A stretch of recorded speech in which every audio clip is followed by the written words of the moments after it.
This is your Classical Break, your daily dose of classical music. I'm Tyler Alderson, and today we're continuing with Schumann's Kreisleriana. This piece is defined by contrasts and sharp changes in mood, which is partly due to the character who inspired the piece, Johannes Kreisler.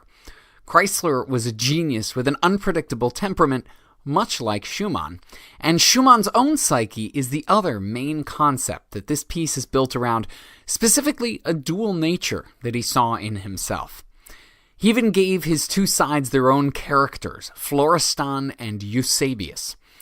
Florestan was the active, impulsive half of his personality, passionate and talkative. He's usually represented by music full of a buzzing energy with a bit of brashness thrown in. Eusebius was the passive, more introspective half. His music is dreamier, more melancholy. And Schumann saw them not necessarily as opposing forces, but two complementary aspects of his personality. In fact, he had a broader concept of himself as David fighting the artistic Philistines of the day, and Florestan and Eusebius were his right-hand men. And the characteristics they embodied were important. Schumann might never have gotten out of bed without Florestan's confidence and extroversion, but also needed to be grounded through the reflective Eusebius. Obviously, the ways that Schumann saw himself and his personality have given people who are inclined to examine Schumann's mental state plenty to work with. Psychology and psychiatry weren't really around in Schumann's day, at least not in the way that we know those fields now. Schumann had mental health issues throughout his life, but most of what he and others wrote about it talked in the vague terms common at the time. You might hear that he was melancholy, or he had visions, or at the end of his life he was institutionalized with madness. To date, there are a whole host of diagnoses that people have given Schumann based on those, again, very sketchy accounts. Schizophrenia has been brought up, especially with the talk of visions, and his unstable mood had some people thinking bipolar. There's also the very real possibility that he had syphilis, a common disease that was not as controllable as it is today and does cause mental health problems in later stages. But whatever he had or didn't have, his struggles give us a different lens to view the whole concept of Florestan and Eusebius through. They weren't just artistic fancies, something that Schumann cooked up on a whim. They could have been very real attempts to wrestle with the forces of his mind, forces that he couldn't control, but could control him. The two movements we'll listen to today illustrate the extremes of those forces, each marked with the word very. Very agitated, the first one, very slow, and then very lively. Schumann wasn't doing anything halfway, and in these movements he explores the heights and depths of tempo, volume, and the keyboard itself. Whatever was going on in Schumann's mind, his music is definitely fascinating enough. Here's Peter Bradley Fulgoni with the third, fourth, and fifth movements of Schumann's Kreisleriana.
So many people have looked at Schumann's music through that Florestan and Eusebius lens, and so for each of those movements, it's pretty tempting to think, which one is he characterizing here?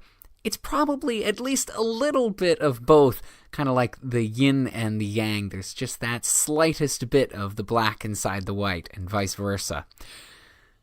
Thanks to Peter Bradley Fogoni for putting that up on musopen.org, and thank you for listening. If you have the chance, please rate and review this podcast wherever it is that you're getting it.